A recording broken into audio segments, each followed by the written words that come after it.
Good morning. I am Patrick D. McCoy, and welcome to Across the Arts. I am so glad that you joined me for this encore presentation of the Opera Diva series, celebrating American mezzo-soprano Michelle DeYoung. Happy birthday. Do enjoy this encore presentation.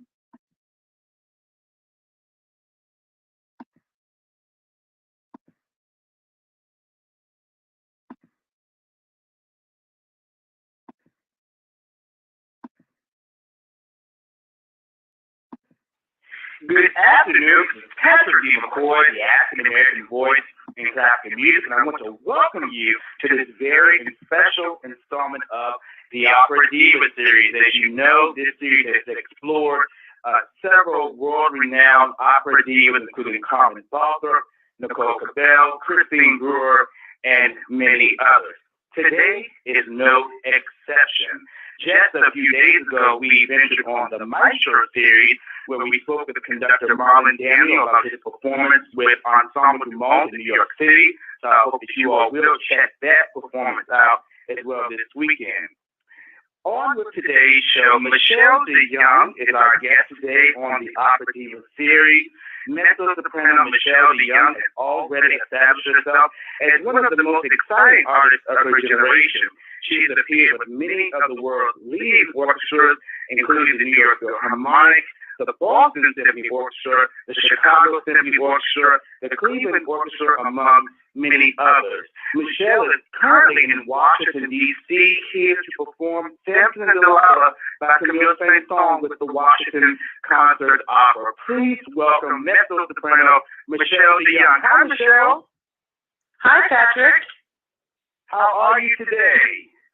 I'm great. It's great to be here. Thank you so much. Thank you so much for joining me on the show. I've been following you for quite a while, so now it's such a treat to have this conversation. I just want to launch right in. You're here in Washington, D.C., as I mentioned, here to perform at the Washington Concert Opera. Could you go ahead and tell the listeners about that performance coming up? Yeah, excuse me. Yeah, we have the concert on this Sunday, May 13th, and it's at 6 p.m. at Lisner Auditorium. And it's Samson and Dalila by Saint-Saens with Anthony Walker conducting. And I'm very much looking forward to it. That sounds wonderful. Now, Washington Concert Opera, certainly as the title implies, they perform all of their operas in the concert format. Could you maybe discuss what are some of the pros and cons of maybe performing an opera like the Saint-Saens in concert version as opposed to having all the scenery and the costumes? Well, certain operas, in my opinion, work very, very well in concert, and I believe this is one of them. For me, this is my first time to sing the role of Dalila, so it's a wonderful opportunity to take a role out for the first time when you're in concert, because, you don't have the things to think about, like exactly when you're supposed to pass this over or do this across there, all of the staging, which is a lot of fun, but adds to more stress, quite frankly. And to be able to be standing and to also be able to sing with your score and things like that, it takes some of the things that might be scary, might be stressful out of the equation.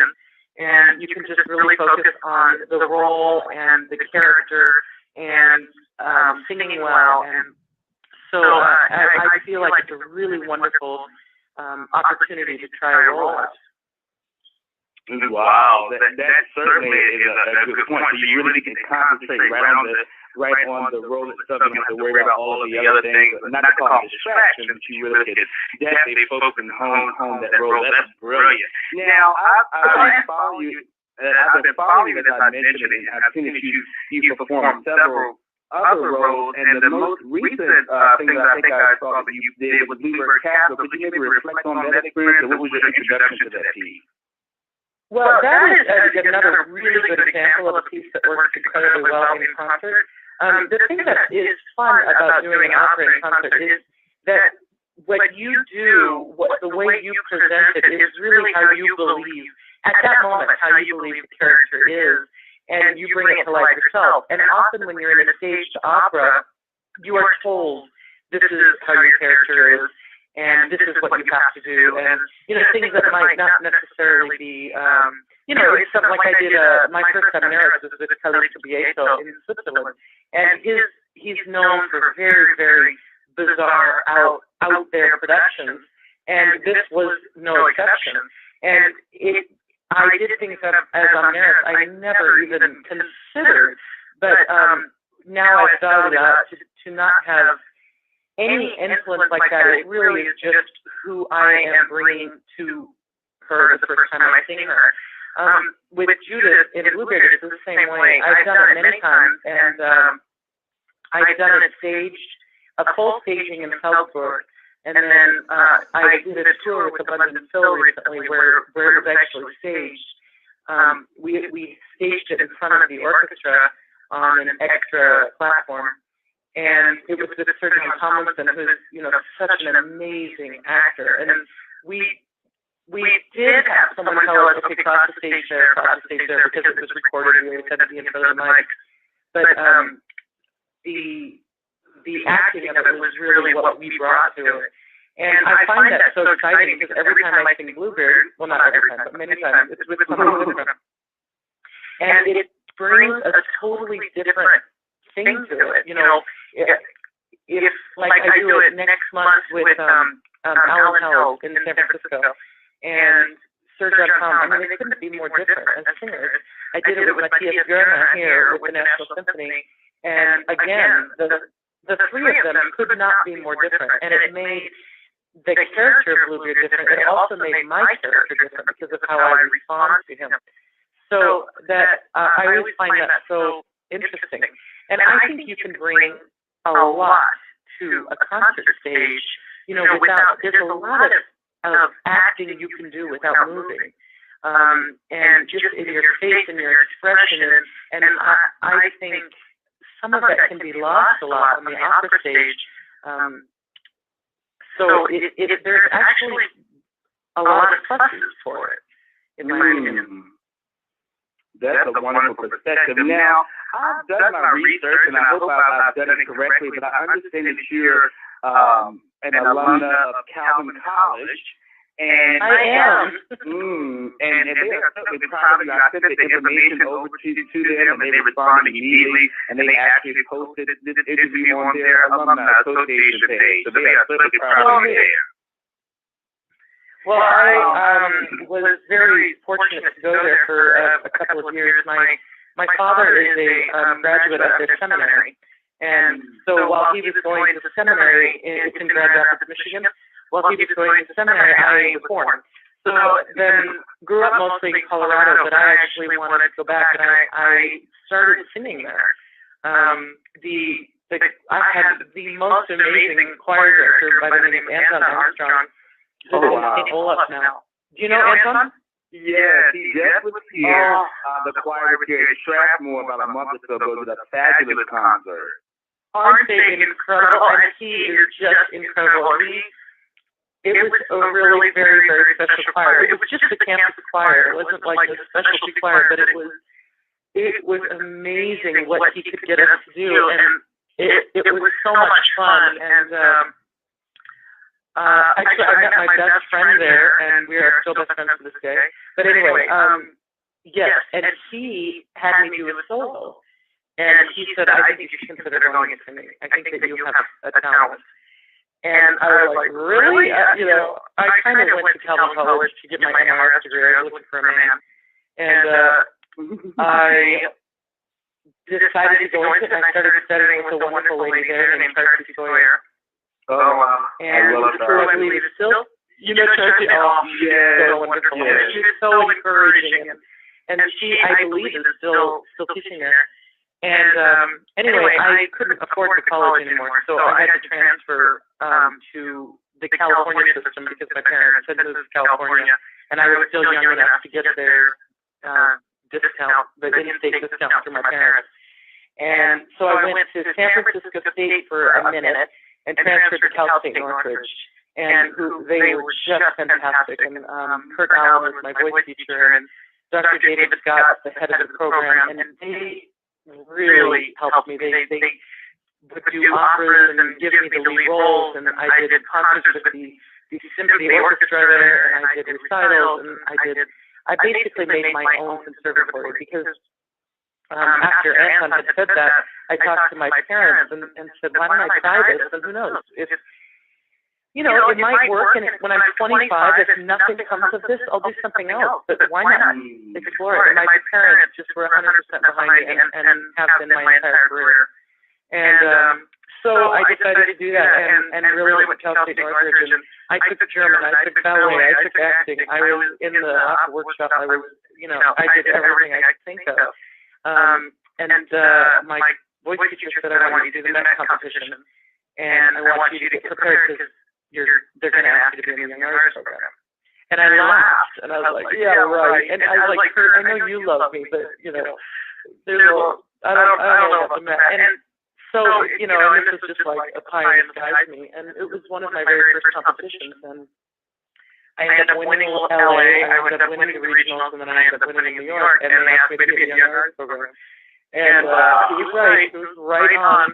And I moved to New York before I graduated from college, and I did their program. And Gail Robinson was the head of it, and she took care of me and guided me, and she was just amazing. It was just the most extraordinary beginning for me. I learned so much, and I will be eternally grateful for the Met and for Gail. That is awesome. Now, I know you mentioned just a few minutes ago that your father, you said he was in the seminary. He was actually a preacher and at the seminary also? He is a Christian Reformed minister. My parents are from Holland, not Michigan, Holland, Netherlands in Europe. And so Christian Reformed is it's sort of like Dutch Reformed. And yes, my father he is a retired minister. He does preach some still, but he, from that time on, preached full-time, always had a church. So did you get a lot of your singing experience in the church? Yes, I have 3 older sisters. And this is kind of funny because, well, I think it's funny, you might not. But so my sisters are all a year apart, but they're 5, 7, and 8 years older than me. And they would sing trios in church. And this, to me, I wanted to do this so bad. And I would beg to be part of this. And I'd always get, you're too young. And so I like to tease them that I said, fine, then I'll just go have an international opera career. But that's not entirely true. But I think it's kind of funny. But yes, we did. And my father is he loves classical music. So I was raised listening to Mahler and Bruckner and Wagner and Beethoven, and we always had Handel, something like that on the stereo. So I just didn't really know what it was, but it was always part of my life. And we all took instrument lessons too. So we were very musical, and we loved it. We all played the piano. I played piano for 18 years, or took lessons for 18 years, and would play instruments throughout school. And they would say, "Can you learn this?" And I would learn the instrument. And it was always in the top choirs and things like that. And it was something that, especially two of my sisters and I loved, and it was a huge part of our life. You know, the church has certainly been that for a lot of people, that foster that music piece. Now, we somewhat touched on your love for opera and how that kind of got sparked. But you're also a wonderful recitalist, doing a lot of recitals and different types of music. Talk to me about your recording of the Kindertotenlieder with Maestro Michael Tilson Thomas. Okay. Well, that was an amazing experience, because on the same recording as the Mahler 3, which I believe we had done already. And then, so I was supposed to go to Europe and finish a tour of Bluebeard's Castle with Pierre Boulez. And 9/11 happened, and I couldn't get out. And San Francisco Symphony were going to do concerts of the Kindertotenlieder with a mezzo from Europe, and she couldn't get in. And we had already planned to do the Kindertotenlieder the following year for recording it. But it all changed, of course, because no one could fly. And my father and I drove to San Francisco, and we did those concerts. And sorry, it still gets me emotional. To do the Kindertotenlieder the week after that horrible disaster had happened, it was such an unbelievable experience. And in some ways, I know it must sound grotesque, but the truth is that the orchestra and I, we sort of all bonded over it, and we all felt healing through it. And it was an incredible experience. And then, so it really, that's how it just felt. It was just one of the most important experiences of my life. And then we won a Grammy for it, and it was just incredible, because it meant so much already. And so that was definitely, and then I got the huge honor for the 10th year anniversary to do the Mahler 2 with the New York Philharmonic, and which was a televised concert. And also, it was just so touching and so emotional, and to see the people in the audience that were somehow affected, they were survivors, or they were something, family members. It was an incredible experience. That was such a special moment. Thank you so much for sharing that with us. I almost got choked up. Oh my goodness! Thank you so much. Yeah. I just want to move forward a little bit now. You have a busy calendar. You're here in Washington now. What's up next on your calendar that's of special interest? Well, I think everything I'm doing is special. I do. I feel so blessed, because I really, really, I love the music that I sing, and I love, the experiences. This has definitely been something I've been looking forward to, and I'm very excited about, and really love the cast and love Anthony Walker. So after this, I do the Verdi Requiem in Cleveland, which will be really fun. I love singing the Verdi Requiem. And I do a lot of concerts this summer in the Aspen Festival. I live in Colorado, and so I try to sing in the Aspen Festival every summer and do a master class. So I'll be there and doing Les Nuits d'été, one concert, and the Rückertlieder in one concert, Mahler's Rückertlieder. And then I'm doing La Mort de Cleopatra with Denver Symphony, which sort of exciting for me. I've never sung there. And as a little girl growing up in Loveland, Colorado, which is a little town about an hour north of Denver, we would go and do things at the Performing Arts Center in like a school trip, and I just thought it was the most amazing thing. So it's kind of exciting for me to go back and do concerts there, but also the opportunity that people I went to school with, people that I've known my whole life, can actually see me perform. It's kind of exciting because and a lot of my family, they can't travel, and so it's just a neat opportunity. And then in the fall, I'm doing a wonderful tourette, I would say, with Esa-Pekka Salonen, who I absolutely adore working with, of Tristan. and it'll be in Finland, which I've never been to, and I'm very excited. And then also in Sweden, and so those are the things that are immediately coming up. That sounds fascinating. Now, this question wasn't on my list, but I'm just curious. You being a mezzo, who are some of the mezzos, or maybe one particular mezzo that has kind of been a mentor as far as recordings, or somebody you have listened to that kind of inspires your instrument or just what you do? I have two that I kind of put on a pedestal, which I don't really believe in putting people on pedestals. And if I met them, well, one I can't meet. If I met them, I would be human, I think, or I wouldn't be able to speak. One is Krista Ludwig, who I'm kind of thankful I haven't met because I love her so much, and I don't. I would probably mess it up. But the other is Shirley Verrett, who I just think, oh my lands, I just think she was the end all.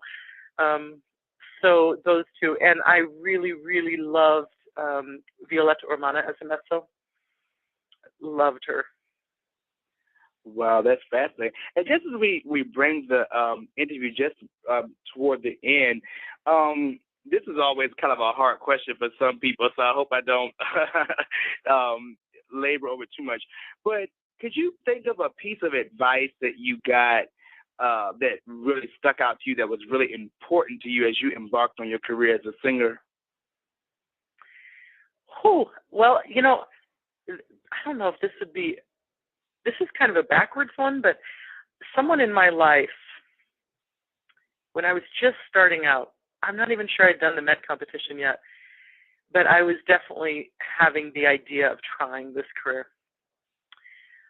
said to me, are you sure you should do this? I don't think you should do this because you can't make it. And I looked at her and I said, well, someone makes it because there are people having careers, and I won't know until I try.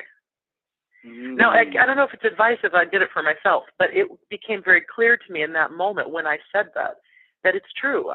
I don't know if I'll succeed, but it's a dream. And if you don't try, at least try your dreams, that's when you failed. You don't fail because you didn't succeed at your dream. You fail because you never tried. And the other one that I have used throughout my career is the idea of staying in the moment. That is one of the things that helps me so much, because I am one that is always looking 5 miles ahead. And, I can be singing Kundry. I can be in the first act and worried about the high B in the middle of the second act. And I really, also with my career, so many amazing things happen. I mean, just in some of the things I've told you about, I have been so blessed in this career with such extremely amazing experiences. And sometimes it's really hard to live in the moment, to really appreciate your experience, because you're looking somewhere else. And that is my biggest advice to young singers, is stay in the moment and enjoy the moment. And in both, you can use it in so many ways of life. I just really feel like that is helpful for me. That is so powerful. Well, Michelle, thank you so much for joining us today on the Opera Diva series. I do want to take a moment to make sure the listeners know certainly about the performance, which is on Sunday, May 13th at 6 o'clock p.m. in the Lister Auditorium, featuring Michelle DeYoung, mezzo-soprano, with other guest singers in Samson and Dalila by Camille Saint-Saens. And this will be conducted by Anthony Walker, performed by Washington Concert Opera. Michelle, thank you so much for joining us today, and much success to you in your career. Thank you so much for sharing this time today. Thank you so much, Patrick. You're certainly welcome.